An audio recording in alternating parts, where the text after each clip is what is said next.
আমি রেডি হয়ে গেছি আর আমি যাচ্ছি বাপের বাড়ি। আর আদ্রিতাও রেডি হয়ে গেছে, আমরা যাচ্ছি আদ্রিতার মামা বাড়িতে বেড়াতে, অনেক দিন যাওয়া হয় না।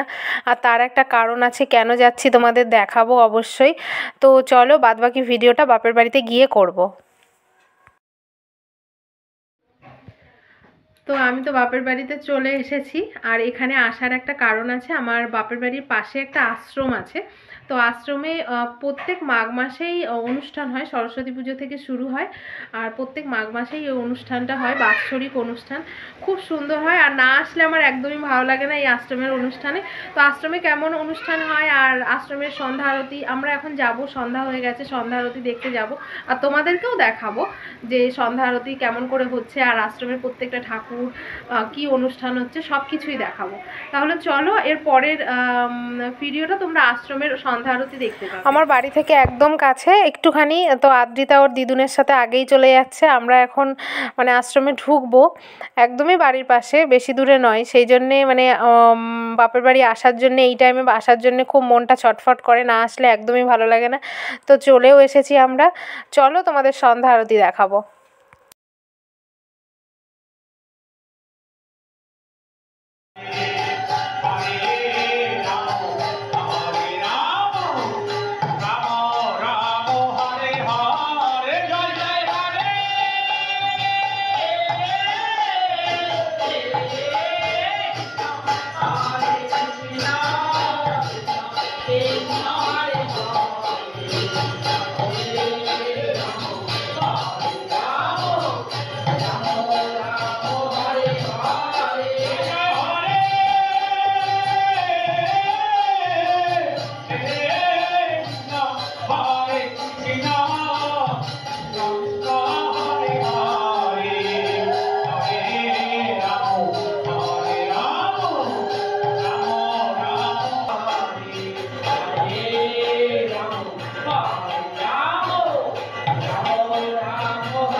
আর আমরা এখানে তো এসেছি আশ্রমের অনুষ্ঠানের জন্য এসেছি, আবার বাড়িতেও চলে যাব। আদ্রিতার পাপা আজকে এসেছিল আমাদের নিতে, কিন্তু আদ্রিতা একদমই যাবে না, মানে এখানকার আনন্দ, আরও মামনিরা রয়েছে, দেখো আদ্রিতা দেখো হাতে তালি দিয়ে সন্ধ্যা আরতির গান করছে, এত এনজয় করছে যে বাড়িই যেতে চাইছে না।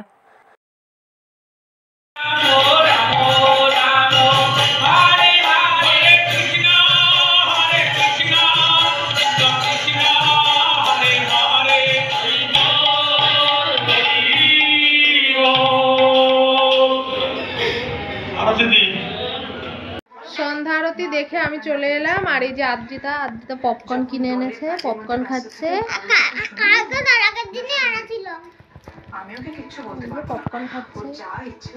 তো সন্ধ্যা আরতি দেখে এলাম, আবারও যাব। তো তার আগে আমরা বাড়িতে এসেছি, আর মা রান্নাঘরে চা করতে গেছে।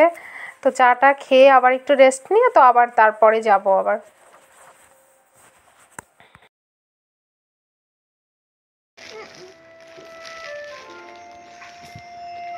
খান আপনারা।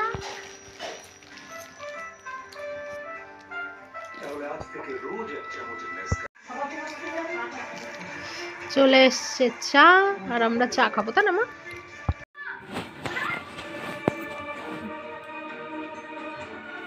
তো তো চা খেয়ে আবারও আশ্রমে চলে এসেছি এবং এই ছোট ছোট ঠাকুরগুলো মানে সারা বছরই আশ্রমে থাকে। আর এই সময় একটু রং করা হয়, নতুন শাড়ি কাপড়গুলো চেঞ্জ করে দেওয়া হয়, দিয়ে আর ঠাকুরগুলো আবার নতুন হয়ে যায়, বেশ দেখতেও ভালো লাগে, বাচ্চারাও খুব মজা পায়। আর আদ্রিতা এত ঠাকুর দেখে এত কিছু আনন্দ করে আর বাড়িতেই আসতে চাইছে না।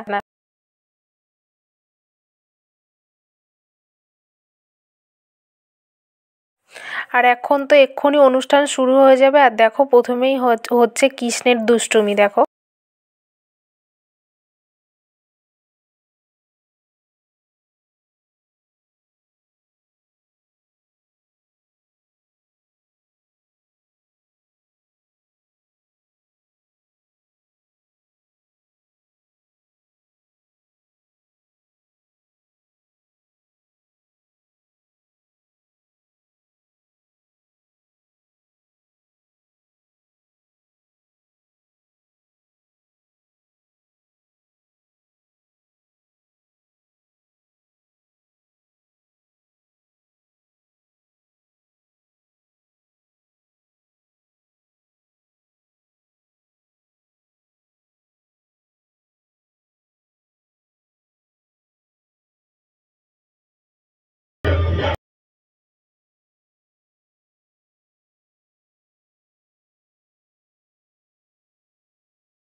এই আশ্রম কিন্তু অনেক দিনের পুরনো, মানে আমি তো ছোটোবেলা থেকে দেখছি এই আশ্রমে অনুষ্ঠান হয় বা আশ্রমটা আছে এখানে।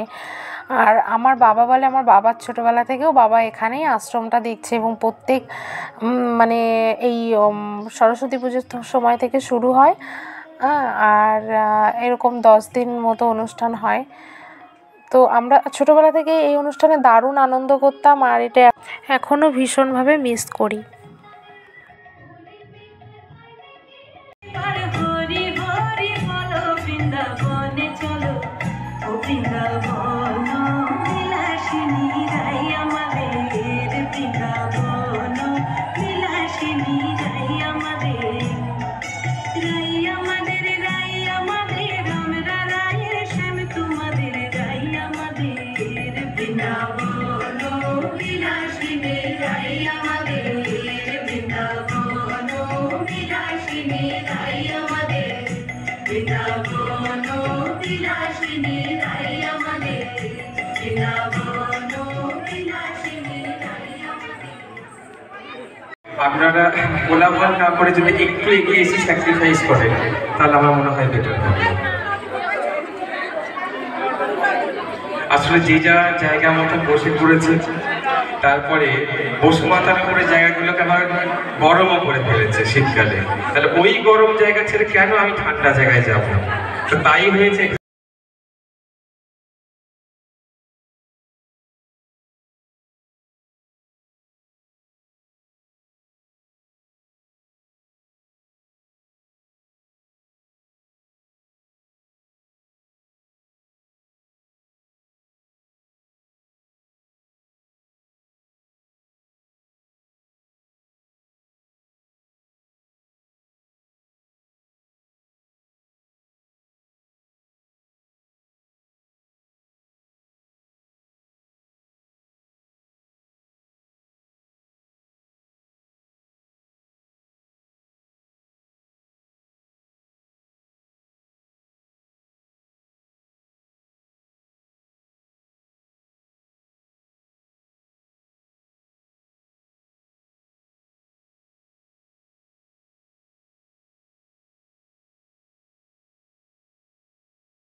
এটা একদম খুব অনেক পপুলার গান আছে, ওই গোপালকে দড়ি দিয়ে বাঁধিস না, ছেড়ে দে মা জননী।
অনুষ্ঠানের মধ্যে একদমই কথা বলিনি, কারণ এত সুন্দর অনুষ্ঠান হয়েছে, মানে নাচের মাধ্যমে মানে কৃষ্ণের গানের সাথে সাথে নাচ, এত সুন্দর ওদের ড্রেস পোশাক, এত সুন্দর নৃত্য, এবং লাস্টে সবাই মিলে একদম দেখো আশ্রমের প্রত্যেকটা মানে যত ভক্ত ছিল সবাই মিলে উঠে, ওরাও স্টেজ থেকে নেমে এসেছিল, এসে সবাই মিলে একসঙ্গে নাচ হয়েছে, খুব দারুণ মানে লেগেছে, অসাধারণ। আর দেখো এখানে সবাই প্রসাদ পায় একদম প্রত্যেক দিন, যে মানে যতদিন গান হচ্ছে প্রত্যেক দিন গানের শেষে এখানে সবাই ভোগ খেয়ে তারপরে বাড়ি যায়। তো আমরা এখন আশ্রম থেকে এলাম আর আমরা এখন শুয়ে পড়েছি। Good night, tata, bye bye, tata tata tata.